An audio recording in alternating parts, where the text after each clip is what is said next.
Ya ikaze kuri TV show, akaba ari ya TV yanyu mukunda muri benshi, ya TV ibagezaho ibiganiro byiza by'ubwenge.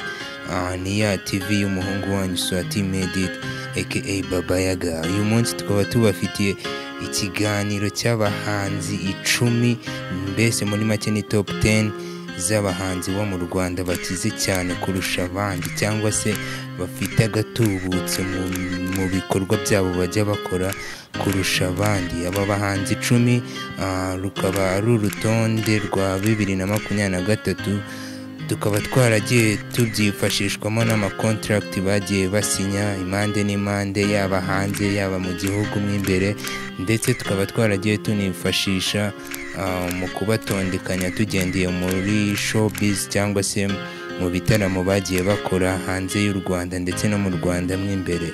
Aba bahanzi 10 rero tukaba tugiye kubagezaho, tukaba tugiye gutangira ku mwanya wa 10 tumanuka tugana ku mwanya wa mbere. Ese ku mwanya wa mbere urakeka ari nde muhanzi uhari? Domis, uracyari kuri TV show. Ya tukaba dukomeje ku mwanya wa 10. Ku mwanya wa 10 tukaba tuhasanga umuhanzi Sanyi. Abatamuzi, akaba ari umuhanzi wagiye ukora indirimbo nyinshi ndetse akaba yaravukiye mu gihugu cy'u Rwanda. Uyu muhanzi Sanyi amazina ye nyakuri bakaba bamwita Ingabire Dorcas. Uyu muhanzi Sanyi, zimwe mu ndirimbo yabaye yaragiye akora abantu babazi cyangwa se bashobora guhita bibuka vuba, harimo indirimbo bakunze kwita Kungora. Iyi ndirimbo akaba ari iy'uyu muhanzi Sanyi. Iyi ndirimbo ikaba yaramutwaye amafaranga menshi ubwo yayikoranaga n'uyu muhanzi Bruce Melody. Bikaba bivugwa yuko iyi ndirimbo yaba yaramutwaye miliyoni 4 z'amadolari, yaba ari mu buryo bw'amashusho cyangwa se mu buryo bw'amajwi. Uyu muhanzi Sanyi ubundi akenshi business ze ntago akunze kuzikorera inaha mu Rwanda. Uyu muhanzi business ze nyinshi akunze kuzikorera mu gihugu cya Kenya, dore yuko n'ubu ngubu tuvugana aribwo aba ari muri business aho ngaho muri Kenya. Akaba yaragiye asinya n'amakontrakt menshi muri icyo gihugu, bimwe mu bimuteza imbere nabyo bikaba birimo. Uyu muhanzi akaba afite ndetse n'umwana umwe. Ayo niyo makuru twaba dufite yuko aba afite umwana umwe. Uyu muhanzi rero Sanyi wagiye gukora izo ndirimbo harimo no Kungora, twifashishije amafaranga yagiye yinjiza cyangwa se yagiye asohora cyangwa se muri business ze akunze gukora, tukaba tumusangana miliyoni 900 z'amafaranga y'u Rwanda. Urumva ni amafaranga menshi, ntabwo ari amafaranga makeya umuntu wese yapfa kuvuga ati aya mafaranga nyaguyeho atayakoreye, biba bisaba gukora. Ndetse uyu muhanzi bikaba bigenda binavugwa yuko akunda kwifotoza yambaye ubusa kugira ngo akurure igitsina gabo. Uyu muhanzi ndetse no muri ibyo ngibyo byo kwifotoza nabyo hari ukuntu bigira gutya, bikaba byamuhereza akantu kajyanye n'amafaranga, nabyo bikaba bimufasha kuba twamushyira kuri uyu mwanya wa 10. Ku mwanya wa 9 turaje dukomeze. Ese turahasanga nde? Tugikomeza ku mwanya wa 9 tukaba tuhasanga umuhanzi Riderman cyangwa se umwite Gatsinzi Emery. Akaba ari umuhanzi wakoze injyana ya hip hop cyangwa se urusobe rw'amagambo avangatiranyije. Uyu muhanzi yagiye arwanira ishyaka uyu muziki nyarwanda kuva kera cyane.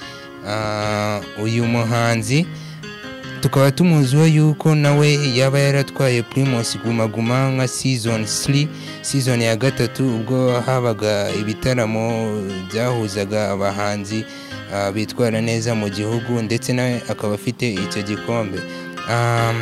Uyu muhanzi ndetse nawe akaba impamvu tumushyira kuri uru rutonde, akaba afite amakontrakt menshi yagiye asinya hirya no hino mu gihugu, mu ntara cyangwa se mu mujyi wa Kigali.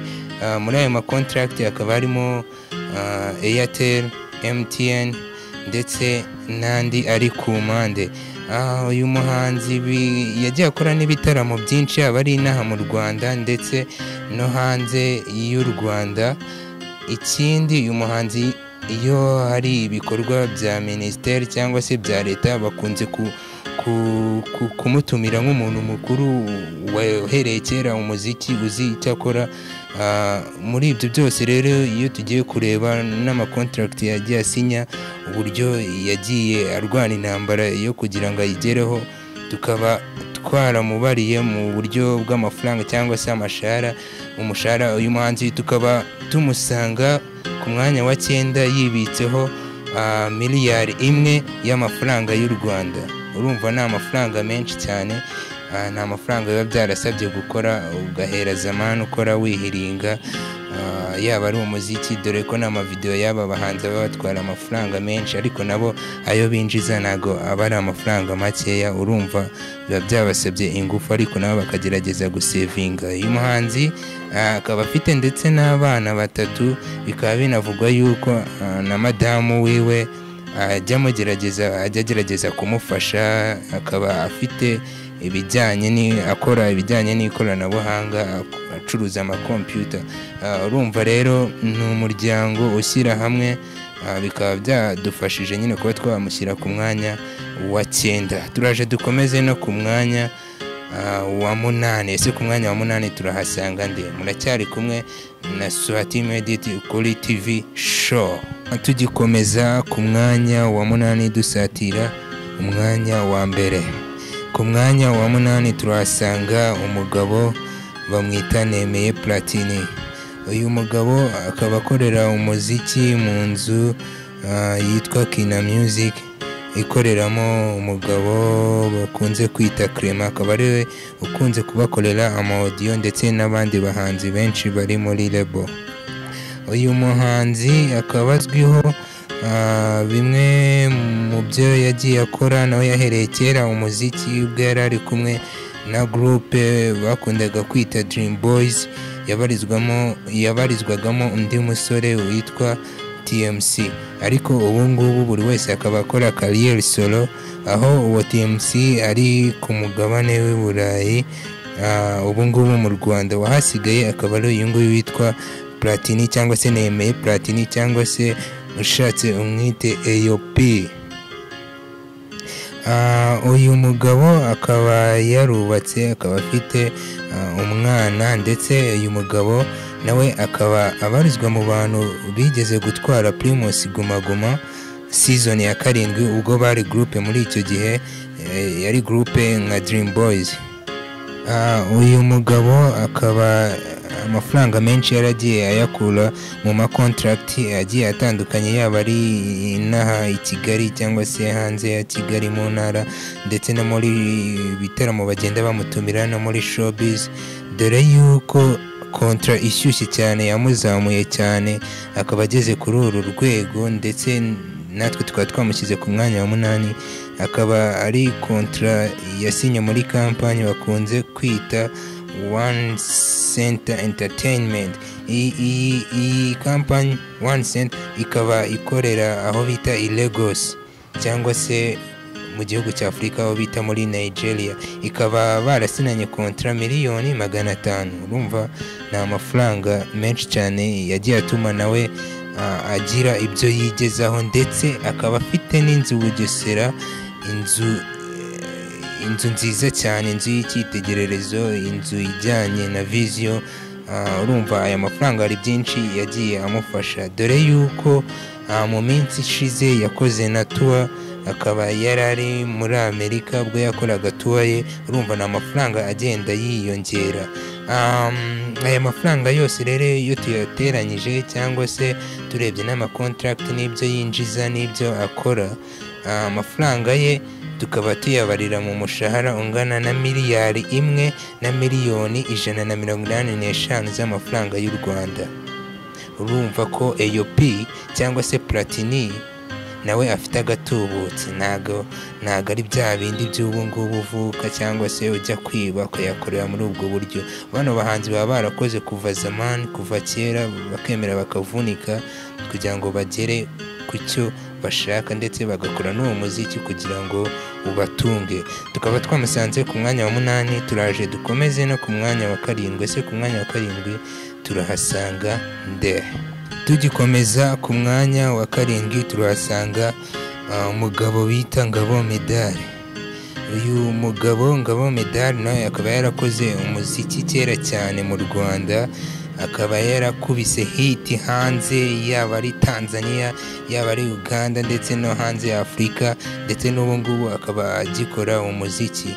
Uyu mugabo yatangiye kera cyane umuziki, ubu ngubu akaba ari kuwukorera mu bihugu byo hanze atari inaha muri Afurika, akaba ari kuwukorera muri Leta Zunze Ubumwe za Amerika. Uyu mugabo akaba afite ndetse n'umugore, uyu mugore akaba akomoka mu gihugu cya Afurika aho bita muri Ethiopia. Uyu mugabo Ngabo Medard akaba yarakoze ubukwe mu 2021 tariki 22, icyo gihe byari mu kwa gatanu. Uyu mugabo imitungo ye ndetse n'umugore we ntabwo bakunze kubishyira hanze cyangwa se ngo bakunze kubyasasa, gusa icyo tuzi yuko nuko umugore we nawe akora, ndetse bikaba bivuga yuko nawe ari umufashion.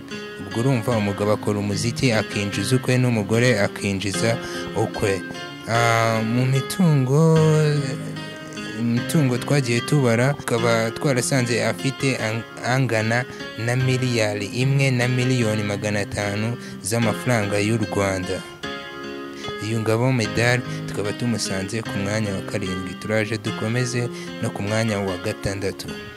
Tugikomeza ku mwanya wa 6, ku mwanya wa 6 urakeka ari nde uhari? Ku mwanya wa 6 turahasanga umuhanzi bamwita Tom Close. Umuhanzi Tom Close nawe akaba yarafashije umuziki nyarwanda kuva kera, ntabwo yigeze acika intege, yarakoze kugeza na n'ubu ngubu agikora.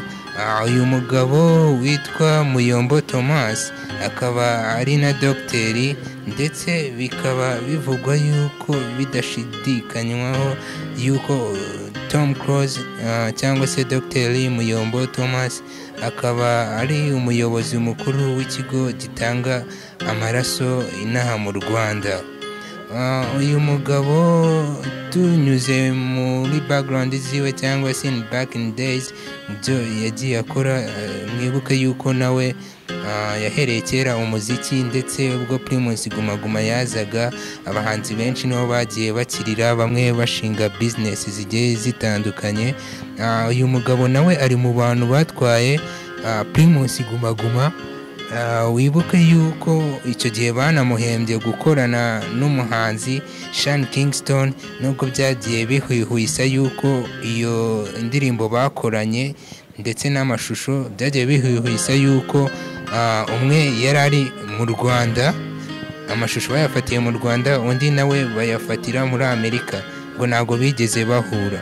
Ibyo ngibyo ayo makuru yo arahari kandi biranashoboka cyane mu bijyanye n'aba videographer cyangwa se n'abijyanye n'amavideo. Gusa ibyo ngibyo byatumye anamenyekana, ndetse n'iyo ndirimbo yiwe byatumye amenyekana, yaba ari inaha mu Rwanda ndetse no hanze yarwo.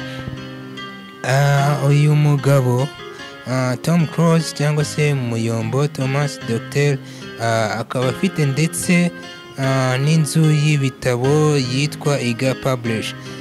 Iyi nzu y'ibitabo ikaba ari iye, ndetse ikabikoramo umugore we.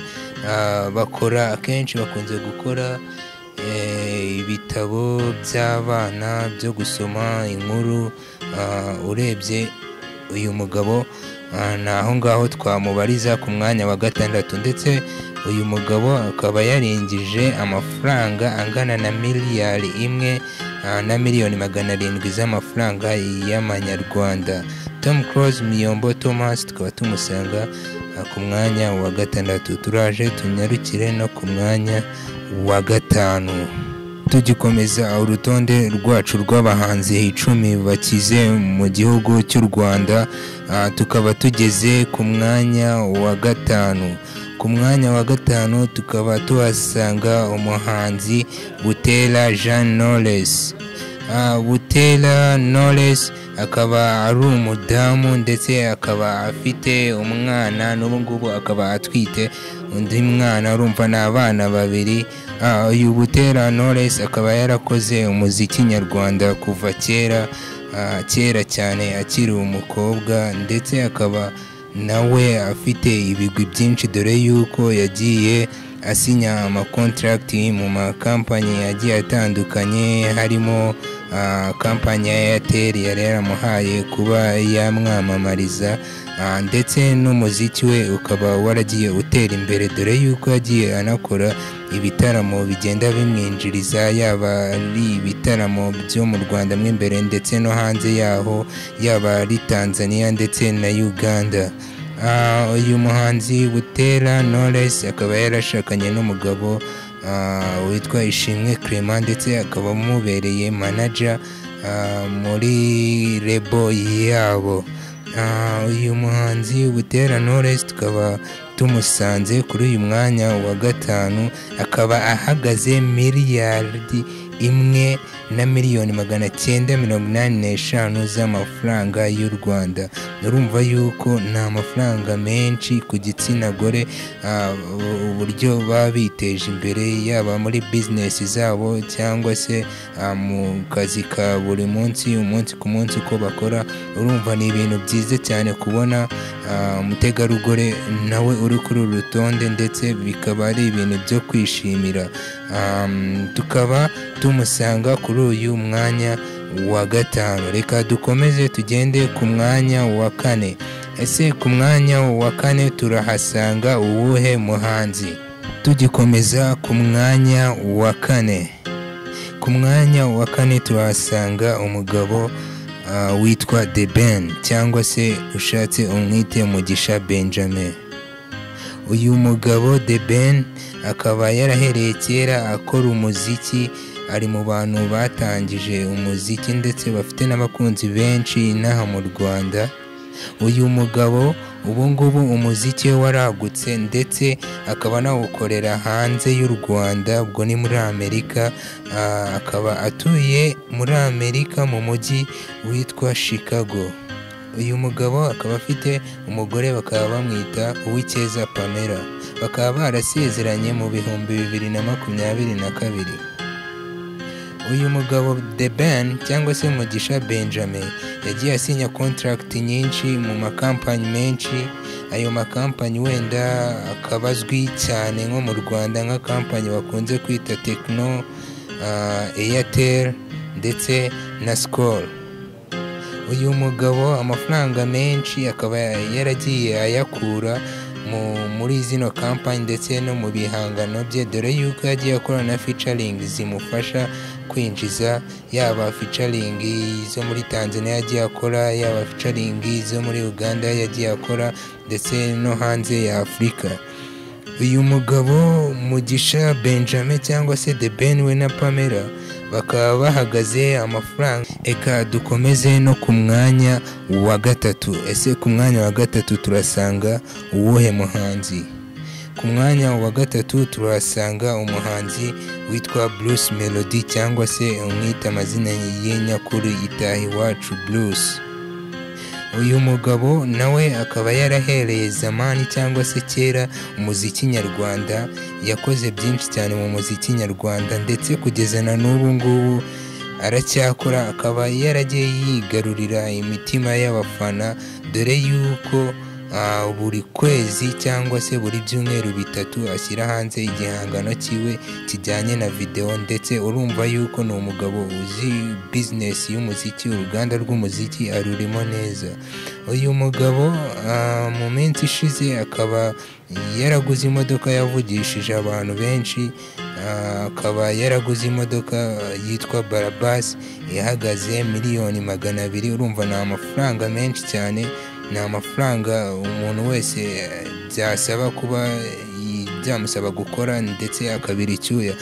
Uyu mugabo rero akaba afite contract nyinshi yagiye asinya ahantu hagiye hatandukanye inaha mu Rwanda, zikaba arizo zagiye zimuzamurira amwe mu mafaranga ye tuza gutangaza mu kanya gatoya.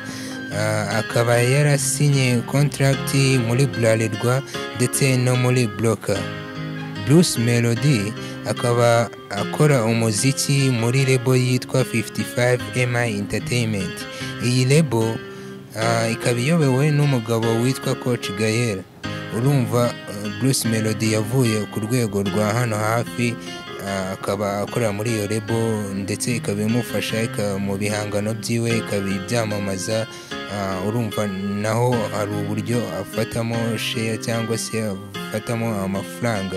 Ndetse uyu mugabo akaba yaragiye akora kolabo nyinshi cyane z'abahanzi bo mu Rwanda ndetse no hanze yaho, dore yuko idarapo ry'u Rwanda yarizamuye cyane, kuko uyu mugabo ubwo tuvugira ahangaha akaba afite tour hanze y'u Rwanda, ubwo ni muri Amerika, akaba afite tour. Urumva ni ishema ku banyarwanda bose kubona umugabo nk'uyu nguyu ushobora guhagararira u Rwanda mu muziki. Ndetse uyu mugabo akaba tugiye kumubarira mu mafaranga yiwe cyangwa se mu byo yinjiza, yaba ari muri aya makampanyi duteranyije totali, uyu mugabo Bruce Melody akaba ahagaze miliyardi 2,500,000 z'amafaranga y'u Rwanda. Aya mafaranga amenshi yagiye ayakura muri contract, ayakura mu bitaramo hanze byo muri Amerika ndetse no hanze ya Afurika ndetse no mu Rwanda. Aya mafaranga rero tukaba twamushyize ku mwanya wa 3 mu bayoboye abahanzi bo mu Rwanda cyangwa se mu bafite agatubutse. Turaje tujye no ku mwanya wa 2. Ese ku mwanya wa 2 turahasanga nde? Ese ku mwanya wa mbere ntabwo ufite amatsiko yo kumenya uri ku mwanya wa mbere? Kora subscribe, ukande iyo nzogera ndetse ukore na share. Iyi TV yacu bayita Ukuri TV Show, ni Swati Media ukiyibagezaho, cyangwa se umwite Baba Yaga.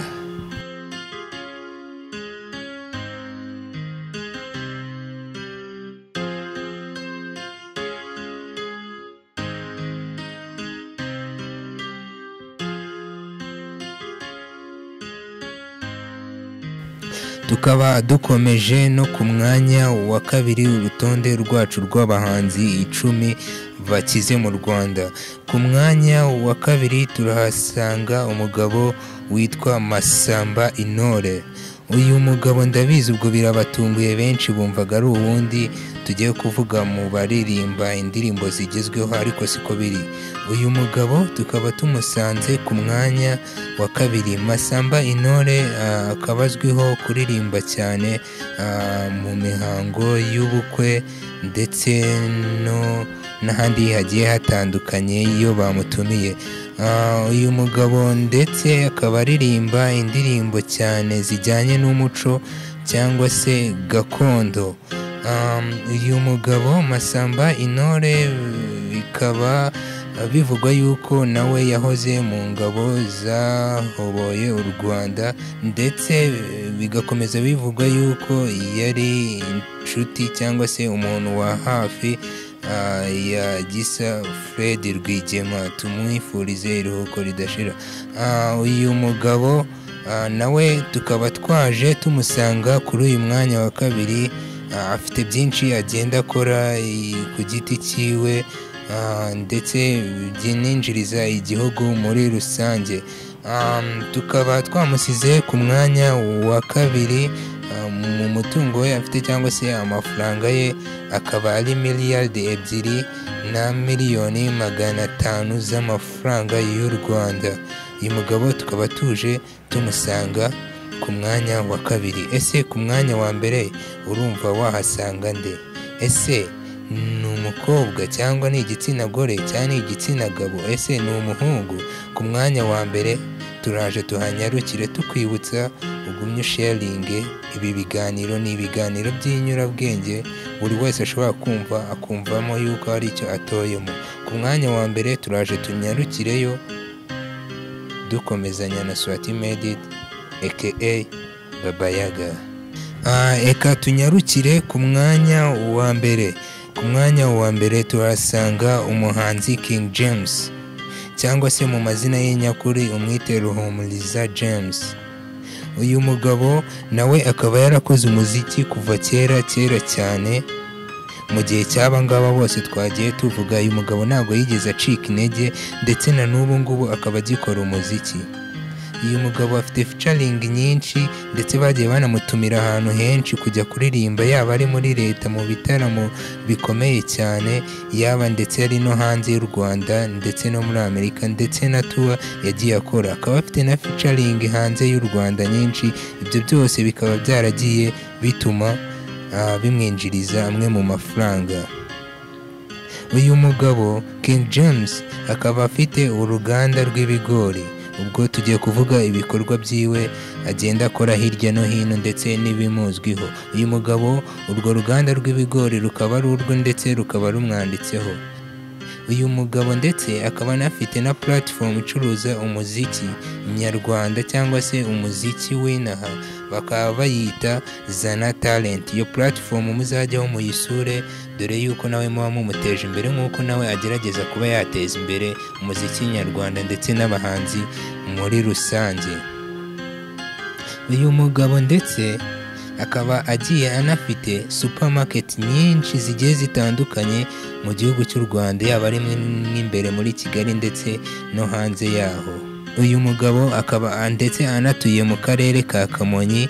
Ibino bikorwa byinshi nibyo byagiye bimwinjiriza uburyo bw'amafaranga cyangwa se bw'umushahara, ndetse impamvu tumusize kuri uyu mwanya wa mbere ni impamvu ifatika, tukaba tumubarira mu mafaranga miliyardi enye ndetse n'amafaranga miliyoni 400 z'amafaranga y'u Rwanda. Urumva uyu mugabo afite amafaranga menshi cyane yagiye akora muri ibyo bikorwa byiwe, yaba ari muri urwo ruganda ndetse yaba ari muri uwo muziki nyarwanda ndetse no muri iyo platform yitwa Zana Talent ndetse no muri ayo supermarket ndetse n'ibitaramo yewe agenda akora hanze y'umuziki w'u Rwanda. Tukaba tumusanga ku mwanya wa mbere yicaranye miliyardi enye na miliyoni 400 z'amafaranga y'u Rwanda. Urumva nta mafaranga bisaba kuba warakoze usevinga, nta mafaranga bisaba kuba utajya mu yindi mico yaba ari y'ubuyobyabwenge cyangwa se ibindi bintu bishobora kugutwara amafaranga mu buryo budasobanutse.